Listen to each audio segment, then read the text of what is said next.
ఆజ్ఞ. ఆరాధన యొక్క ఆజ్ఞలో కేవలము నన్ను మాత్రమే ఆరాధించాలి. ద్వితీయోపదేశకాండం 6వ అధ్యాయం 4 నుంచి మీరు చూస్తే, నీ దేవుడైన యెహోవా షమా ఇశ్రాయేల్ యాహ్వే ఎలోహిను యాహ్వే ఎహాద్, ఒకడే అద్వితీయుడైన దేవుడు. ఆయనను మీ పూర్ణ ఆత్మతోనూ పూర్ణ మనసుతోనూ పూర్ణ శక్తితోనూ ఆయన ఆరాధించాలి. ప్రభు అయిన యేసు క్రీస్తు అంటాడు, తండ్రికి ఏ విధంగా నువ్వు ఘనతనిస్తున్నావో అదే ఘనత, అదే ఆరాధన, అదే ప్రేమ, అదే కమిట్మెంట్, అలీజియన్స్ టు మీ అని అడుగుతాడు. This is enough for us to understand that he claimed divinity in his body. పాత నిబంధన గ్రంథం అంతా కూడా చక్కగా చదవగలిగితే it's all about this king. ఈ రాజు నీ రాజు.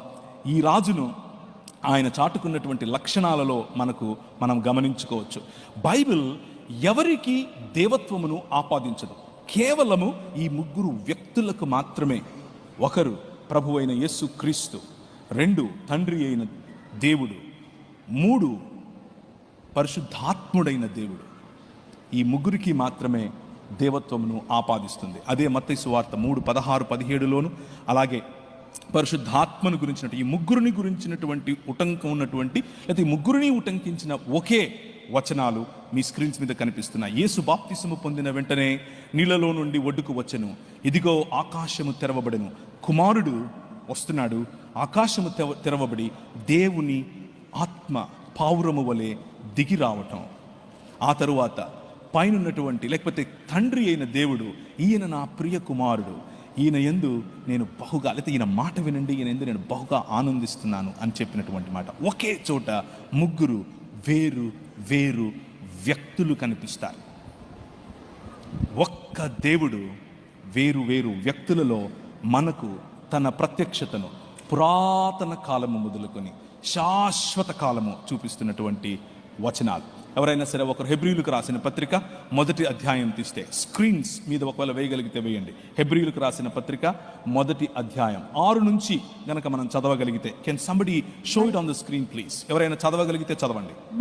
మరియు ఆయన భూలోకముకును ఆది సంభూతుని మరలా రప్పించినప్పుడు దేవుని దూతలందరూ ఆయన నమస్కారము చేయవలనని చెప్పుచున్నాడు. తన దూతలను వాయువులుగాను తన సేవకులను అగ్నిజ్వాలలుగాను చేసుకొనువాడు అని తన దూతలను గూర్చి చెప్పు. ఆ రోజు కనిపించినటువంటి యెహోవా దూత, లేకపోతే దేవుని దూతనే, అదేం దేవుడు కాదు, ఆయనేం దైవ సమానుడేం కాదు అని ఒకవేళ మీరు అనుకుంటే, దేవుని వాక్యం స్పష్టంగా చెప్తోంది. ఏమని చెప్తోంది? అగ్నిజ్వాలలు మరియు సేవకులుగా పిలిచినటువంటి వారు వాయువులుగా చేసుకున్నాడు. అగ్నిజ్వాలలే దిగి వచ్చాయి, అందుకే ఆ పొద కలిపోలేదు. ఎందుకంటే దిగి వచ్చింది దేవదూతల సమూహం, ఎందుకంటే దిగి వచ్చింది సైన్యములకు అధిపతి, సైన్యములైనటువంటి ఆ దేవదూతలు. కానీ వారి మధ్యలో ఉన్నటువంటి యెహోవా దూత, ఆయనను గురించి ఏం చెప్తున్నాడు? దేవదూతలు నమస్కారం చేయండి అని చెప్తున్నాడు. చదవండి. కానీ కుమారుని గురించి అయితే ఎవరు మాట్లాడుతున్నారు? ప్రభు తండ్రి మాట్లాడుతున్నాడు, దేవుడు మాట్లాడుతున్నాడు. దేవుడు మాట్లాడుతూ ఈ మాట ఎక్కడి నుంచి తీసుకొచ్చారు? దేవా నీ సింహాసనము తరతరములు ఉంటుంది, దేవా నీ సింహాసనము నిరంతరము నిలుచున్నది, నీ రాజదండము న్యాయార్థమైనది అని ఎవరి గురించి మాట్లాడుతున్నారు? ఇక్కడ ఎవరు మాట్లాడుతున్నారు? కీర్తనల గ్రంథంలో నుంచి తీసుకొచ్చినటువంటి మాట ఇది. కీర్తనల గ్రంథంలో రాబోయే మెస్సియా గురించి చేసినటువంటి ఈ ప్రవచనాన్ని హెబ్రీ గ్రంథకర్త తీసుకుని వచ్చి ప్రభు అయిన యేసుకు ఆపాదించి, స్వయంగా దేవుడు కుమారుడైనటువంటి యేసు క్రీస్తును దేవా అని పిలుస్తున్నాడు. దేవుడే తన కుమారుణ్ణి దేవా అని పిలిస్తే మన ప్రశ్న ఏంటి? ఇంకా what is your question now? He is God in manifestation of humanness. Continue. దేవా నీ సింహాసనము నిరంతరము నిలిచినది, నీ రాజదండము న్యాయార్థమైనది. నీవు నీతిని ప్రేమించితివి, దుర్నీతిని ద్వేషించితివి. అందుచేత దేవుడు నీ దేవుడు నీ తోటి వారి కంటే నిన్ను హెచ్చించినట్లుగా ఆనందతైలముతో అభిషేకించిన. తరువాత మరియు ప్రభువా, వెయిట్ ఎ మినిట్. మొదటిది దేవా అని అన్నాడు. ఎవరు? తండ్రి అయిన దేవుడే స్వయంగా దేవా అని పిలుస్తున్నాడు. రెండవది ప్రభువా అని పిలుస్తున్నాడు. కిరియాస్ అన్నటువంటి పదం, అక్కడ థియోన్ అన్నటువంటి పదం, ఇదే మాట ప్రభువా. చదవండి. నీవు ఆదియందు భూమికి పునాదులు వేసితివి. ఎవరు ఆదియందు భూమికి పునాదులు వేసినటువంటి? The king that you are following. ఏ ప్రభువునైతే నీ హృదయముల యందు ప్రతిష్ఠించుకోమని ఈ రోజు ఉదయం నేను మీకు చెప్పానో, ఏ ప్రభు అయితే ఈ భూమి ఆకాశములను ఏలుతున్నాడు అని చెప్పానో, he is the one that laid foundations to this world. ఈ ప్రపంచానికి భూమి ఆకాశములకు పునాదులు వేసింది ఆయనే. ఈ మాట ఎక్కడి నుంచి తీసుకొచ్చారు అనుకుంటున్నారు? దిస్ ఇస్ అబౌట్ యెహోవాను గురించి కీర్తనాకారుడు రాసినటువంటి ఒక కీర్తన ఇది. దాన్ని తీసుకుని వచ్చి ఎవరు? హెబ్రీ గ్రంథకర్త ప్రభు అయిన యేసు క్రీస్తుకు ఆపాదించి చెప్తున్నాడు, ప్రభువా నీవు ఆదియందు భూమికి పునాదులు వేసితివి. ఆకాశములు కూడా నీ చేతి పనులే. అవి నశిస్తాయి, నువ్వు నిలుచుంటావు. అవన్నీ వస్త్రము వలె పాతగిలిను, వస్త్రాల్లాగా పాతవైపోతాయి. ఉత్తరీయముల వలె ఒకడు ఉత్తరీయం తీసేసినట్లుగా వాటిని మడిచివేదు. వాటిని మడిచేసి పక్కనేసేస్తావు నువ్వు. అవి వస్త్రము వలె మార్చబడును గాని నీవు ఏకరీతిగానే ఉన్నావు. ఏకరీతిగా ఉన్న దేవుడు. The king that you're following is eternal. The king that you're following is the one that laid foundations to the heavens and earth. ఈ భూమి ఆకాశములకు పునాదులు వేసిన వాడు నీ రాజు. ఈ భూమి ఆకాశములు తరిగిపోతాయేమో కానీ ఆయన ఎల్లప్పుడూ ఉండే రాజు. ఆయన స్థాపించినటువంటి, ఆయన పరిశ్రమిస్తున్నటువంటి, ఆయన విస్తరింపచేస్తున్నటువంటి, ఆయన ఫలభరితం చేస్తున్నటువంటి ఈ రాజ్యంలోనికి welcome my brother, welcome. This is not just some cheap religion that I'm inviting you into. ఏదో ఒక చీప్ రిలిజన్ లేక నేను పిలుస్తున్నాను అనుకునేవు. No, this is allegiance to the King of Kings. This is allegiance to the Creator himself. అందుకనే యోహాను సువార్త 1వ అధ్యాయం 1వ వచనంలో ఆదియందు వాక్యముండెను, వాక్యము దేవుని యొద్దయుండెను, వాక్యము దేవుడై ఉండెను, ఆ వాక్యము శరీరధారి అయి కృపా సత్య సంపూర్ణుడిగా మన మధ్య డేరా వేసెను అన్నమాట. The king that you follow, the king that you want to know is the one that laid foundations to this creation. ఈ భూమి ఆకాశములను సృజించినటువంటి వాడు. ముగ్గురు భిన్నమైన వ్యక్తులు మీకు దేవునిలో కనిపిస్తారు. తండ్రి అయిన దేవుడు, ఆదియందు దేవుడు భూమి ఆకాశములను సృజించెను అని మాట చేత సృజించటం మనం చూస్తాం. దేవుడు అన్నటువంటి ఒక వ్యక్తి, దేవుని మాట అన్నటువంటి ఇంకొక వ్యక్తి. అప్పుడు జలముల పైన ఆత్మ అల్లాడుచుండెను అన్నప్పుడు వ్రాయబడినటువంటి మాటను పొదుగుచుండెను అని కూడా మనం అర్థం చేసుకోవచ్చు.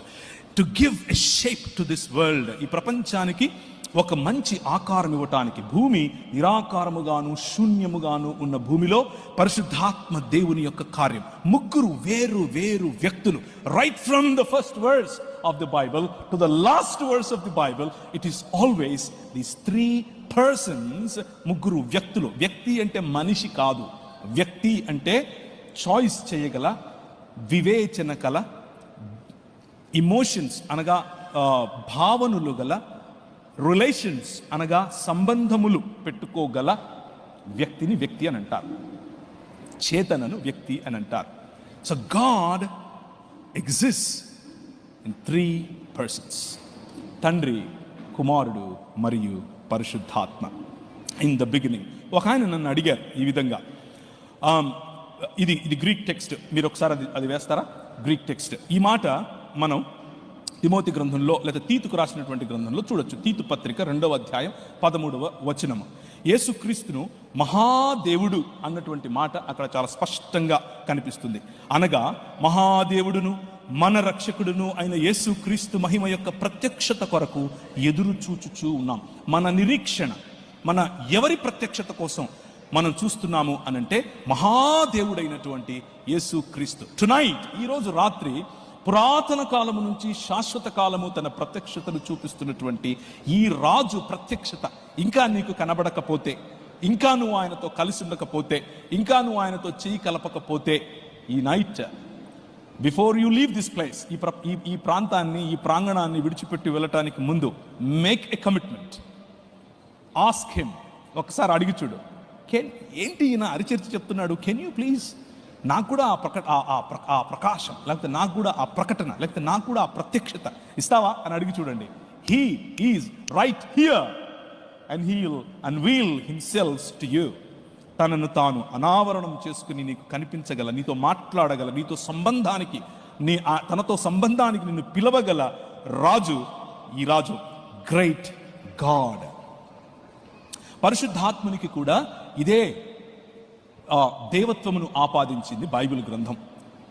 14వ అధ్యాయం యోహాను సువార్త, 16వ అధ్యాయం యోహాను సువార్తల్లో పరిశుద్ధాత్ముడు దాన్ని ఏమంటారు, మనతో ఎల్లప్పుడూ ఉండటానికి రావటం, సర్వసత్యములోనికి నడిపిస్తాడని చెప్పటం, మనతో ఉండగలడు అని చెబుతూ దేవునికి ఉండేటటువంటి గుణాలు, సర్వశ్రేష్టమైన గుణాలు, అన్నీ చేయగల, అన్ని చోట్ల ఉండగల, అందరూ ప్రార్థనలు వినగల, ఒకే చోట ఒకే సమయంలో అన్ని దేశాల్లో ఉండగల దేవత్వమును కేవలము పరిశుద్ధాత్మకు ఆపాదించారు బైబిల్ గ్రంథకర్తలు. సో దెర్ ఆర్ 3 persons, 3 వ్యక్తులకు బైబిల్ గ్రంథం దేవత్వమును ఆపాదించింది. మొదటిది తండ్రి అయిన దేవుడు, రెండవది కుమారుడైన దేవుడు, మూడవది పరిశుద్ధాత్ముడైన దేవుడు. And that is a very serene, a very important aspect that you should learn. To represent this king, ఈ రాజుకు ప్రాతినిధ్యం ఒకవేళ నువ్వు కలిగి ఉండాలి అని అంటే, you need to know ఎవరి రాజు.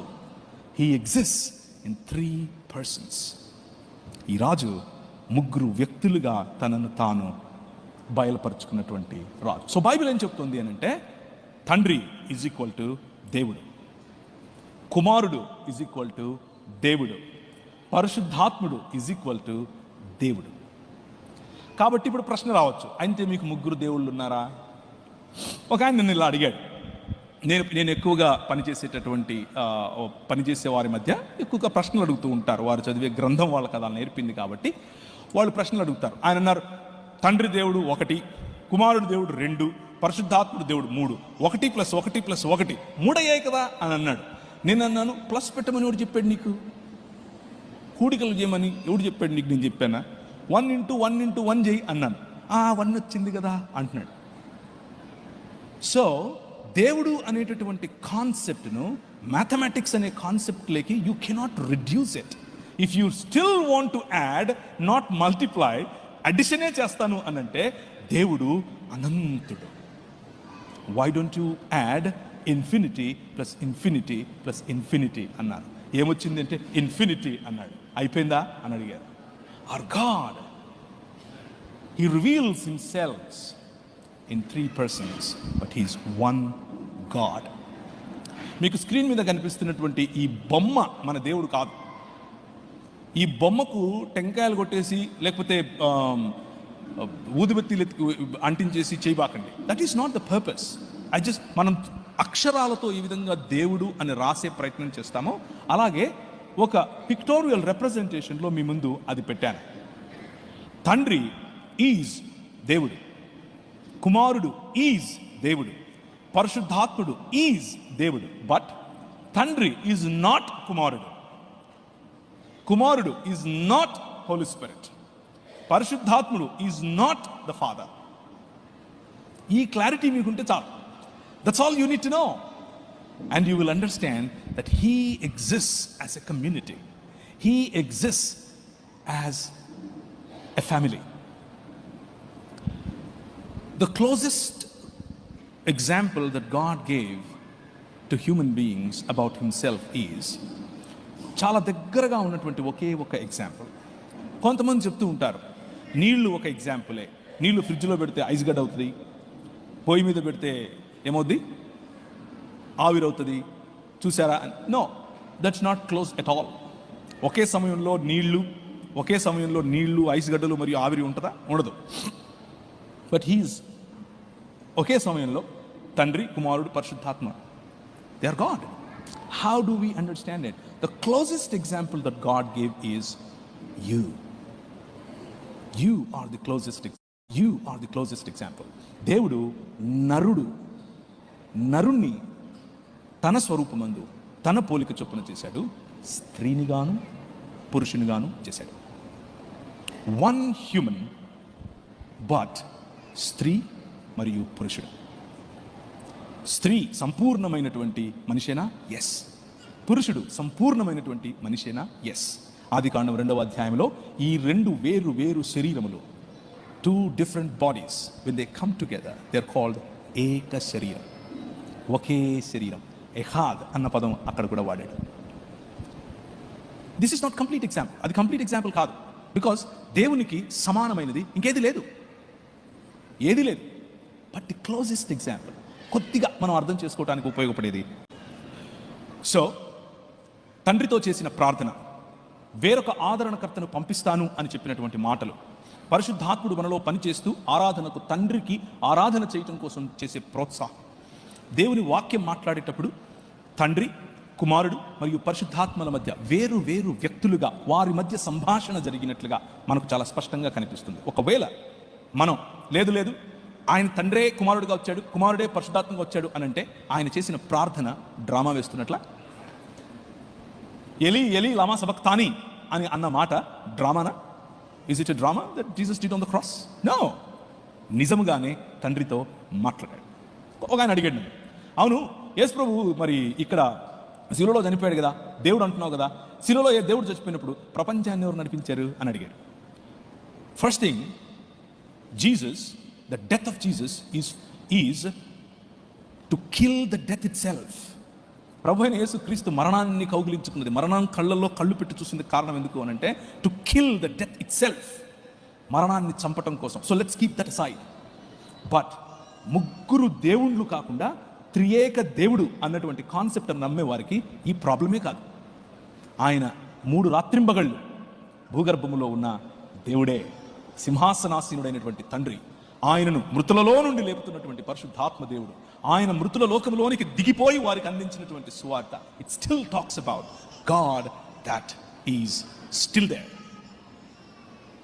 That's the beauty of understanding the scriptures. పరిశుద్ధ లేఖనాలను అర్థం చేసుకుంటే మనకు వచ్చేటటువంటి స్పష్టత అది.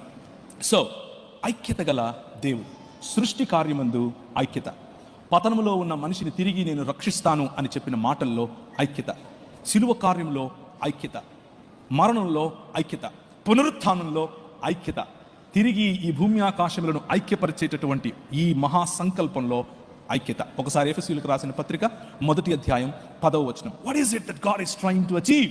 ఇంతకు ప్రభు ఏం చేయాలనుకుంటున్నాడు? ఆయనకు ఉన్నటువంటి ప్రణాళిక ఏమిటి? 1వ అధ్యాయం 10వ వచనం. ఈ సంకల్పం, దేవునికి ఒక సంకల్పం ఉంది. ఆ సంకల్పాన్ని బట్టి దేవుడు ఒకటి నిర్ణయించుకున్నాడు. What is it?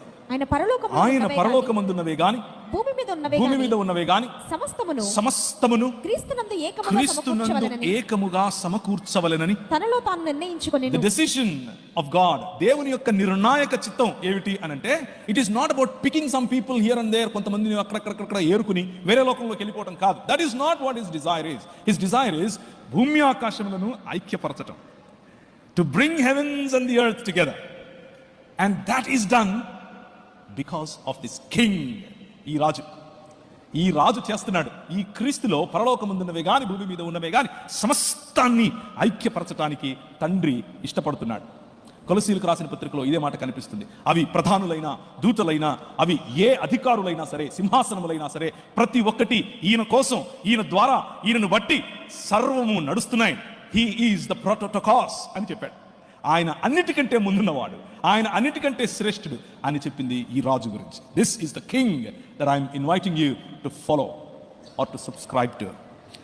స్క్రీన్ మీద మీకు కనిపిస్తున్నటువంటి ఒకసారి ఆ టేబుల్ కనుక చూస్తే, దేవునిగా పిలువబడటం, తండ్రి దేవునిగా పిలువబడ్డాడు, కుమారుడు దేవునిగా పిలువబడ్డాడు, పరిశుద్ధాత్ముడు దేవునిగా పిలువబడ్డాడు. సృష్టికర్తగా తండ్రి, కుమారుడు, పరిశుద్ధాత్మ పిలువబడ్డారు. మృతులను లేపిన వాడుగా